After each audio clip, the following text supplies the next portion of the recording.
Minha gente, olha, o dia hoje é um dia morno do ponto de vista da pauta política. Daqui a pouco o nosso Rodrigo Orengo estará conosco direto de Brasília para dar a agenda da semana. Claro, tudo concentrado aí na votação de quarta-feira, que vai decidir o tal processo contra o Temer, se avança, se não avança. Ninguém acredita que vai avançar. Nem mesmo o PT, que é o partido líder das forças de oposição, está mobilizado nesse sentido. Não há nenhuma ação de rua, nenhum protesto, nenhuma manifestação. Portanto, o assunto simplesmente está sendo decidido aí para cumprir tabela. Não teremos nenhuma surpresa nessa votação de quarta-feira.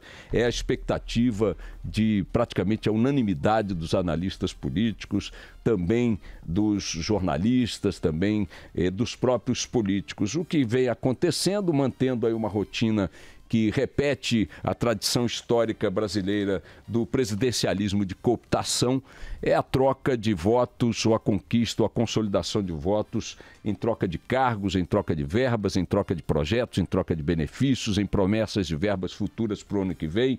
Hoje, por exemplo, o Globo traz uma reportagem na sua primeira página dizendo que o dinheiro envolvido nas manobras do Planalto para consolidar ou conquistar votos nessa decisão de quarta-feira somaria 12 bilhões de reais. 12 bilhões de reais entre emendas concedidas por Michel Temer a deputados de bancadas aliadas, distribuição de projetos, decisões governamentais como o recuo no projeto de privatizar o aeroporto de Congonhas. Houve um pleito do PR, o Partido da República, né, com aquele cavalheiro que já foi condenado à cadeia, um bandido, né, que já esteve cumprindo pena no mensalão, tal de Valdemar Costa Neto, ex-deputado, que é o cara que manda, que dá as cartas dentro do PR, foi a Temer e disse para Temer o seguinte: não queremos a privatização de Congonhas. Eu estou desde então tentando entender o que a bancada do PR tem a ver com aeroporto.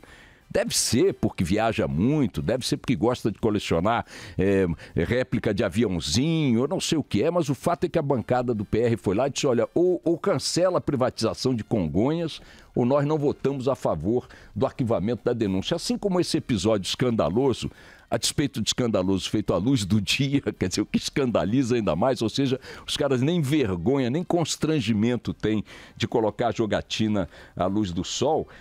Outras decisões, como concessões na área do refis, anistia de multas para multas ambientais, né, desistência, portanto, de projetos aqui e ali e concretização ou promessa de outros projetos. Este conjunto de ações de cooptação de votos na Câmara dos Deputados, só na Câmara dos Deputados, nesta segunda denúncia, só nesta segunda denúncia envolveu, segundo o levantamento feito pelo Globo, 12 bilhões de reais. Mas isso é o jogo jogado.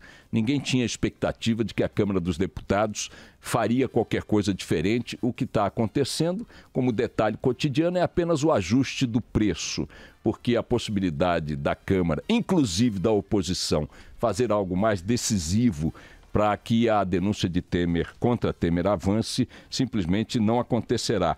O nosso companheiro Bernardo Melo Franco, da Folha de São Paulo, na sua coluna de hoje, lembra que a semana da votação que poderia derrubar Michel Temer começou em clima de marasmo. Governo e oposição apostam no arquivamento. Se a previsão se confirmar, Temer ganhará mais 14 meses de hospedagem no Jaburu. Nesta segunda-feira, portanto ontem, a Câmara permaneceu vazia. Imaginem, há 2 dias de uma decisão dessa importância teórica, pelo menos. A sessão da tarde foi cancelada por falta de quórum. Mais cedo, um deputado solitário discursou em homenagem à Sociedade Brasileira de Eubiose. Sacou, Carla Bigato? Sociedade Brasileira de Eubiose. Ocupou o plenário da Câmara ontem uma homenagem. Os próximos eventos da Câmara serão um simpósio sobre o bem e o mal, um recital de piano e uma oficina de origami. Olha a Câmara dos Deputados trabalhando firme aí, hein? Interessante. Temer compareceu a uma cerimônia militar, também não se manifestou. Portanto, a Câmara não fez nada, Temer também está na dele. E a oposição? Bom, a oposição, diz aqui o nosso Bernardo Melo Franco muito corretamente, sossegada no seu canto, fingindo que está fazendo oposição. Sem esperanças de vencer a parada na votação de quarta-feira, a oposição também recolheu as armas. Nos últimos dias, nenhuma manifestação aconteceu em qualquer capital do país. Lula também evitou mobilizar sua tropa. Apareceu numa ocupação do MST, viajou para fazer campanha nos grotões de Minas Gerais.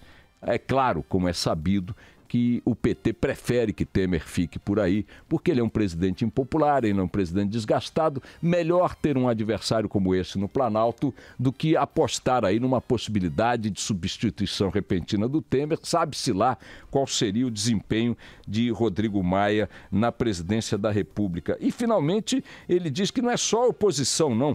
Também os chamados movimentos verde-amarelos, que sempre bateram muito bumbo aí pela moralidade, pela ética na política e tal, também não tem feito nada de expressivo em relação a essa discussão. Sem pressão para voltar às ruas, né? Diz aqui o Bernardo Melo Franco, a turma do verde e amarelo permanece escondida atrás da tela do celular. Em vez de protestar contra a corrupção, como sempre disse que faria, seus líderes distraem a plateia atacando museus e novelas de TV. Então, enquanto essa coisa vai caminhando para o nada, a gente fica olhando para o Brasil real com os olhos apavorados de sempre. Que Brasil real é esse? No Rio de Janeiro, ontem, na Rocinha, comunidade que recebeu aí declarações do presidente da República, do ministro da Defesa, dos comandantes militares, entrevistas coletivas, reuniões de planejamento, alto comando, não sei o que, papapá. A Rocinha está há mais de 40 dias submetida ao que eles chamam de Plano Especial de Segurança, que chegou a mobilizar entre forças federais e estaduais mais de 1.500 homens.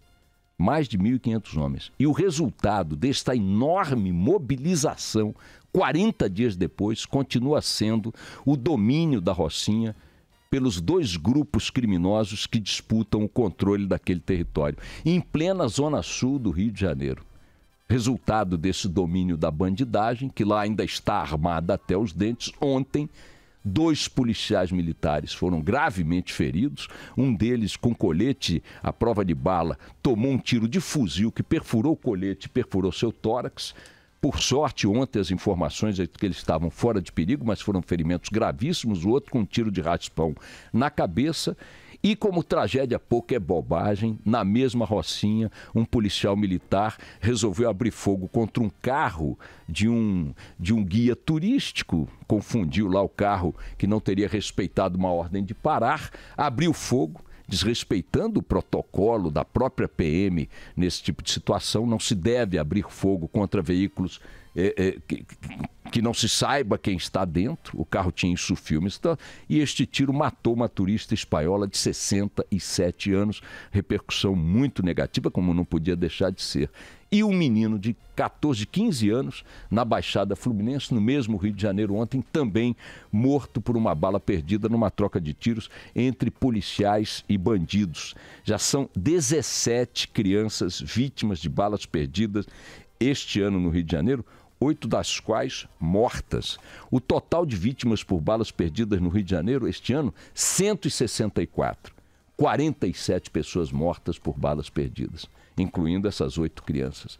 Este é o Brasil real, numa das suas muitas faces terríveis, para as quais nem Temer, nem a Câmara dos Deputados, nem o ministro da Defesa parecem estar preocupados, porque se estivessem, todos estariam concentrados em resolver esse problema. Se de fato estivessem, não estaríamos há 40 dias com um pedaço do Brasil dominado por 150, 170 bandidos ou 200 bandidos, a despeito da mobilização, repito, de mais de 1.500 homens de forças estaduais e federais naquela mesma área territorial. Fico imaginando como será a reação do Brasil, incluindo Exército, Marinha, Aeronáutica, Polícia Federal, polícias estaduais e tal, se um grupo estrangeiro resolver ocupar uma parte do Brasil.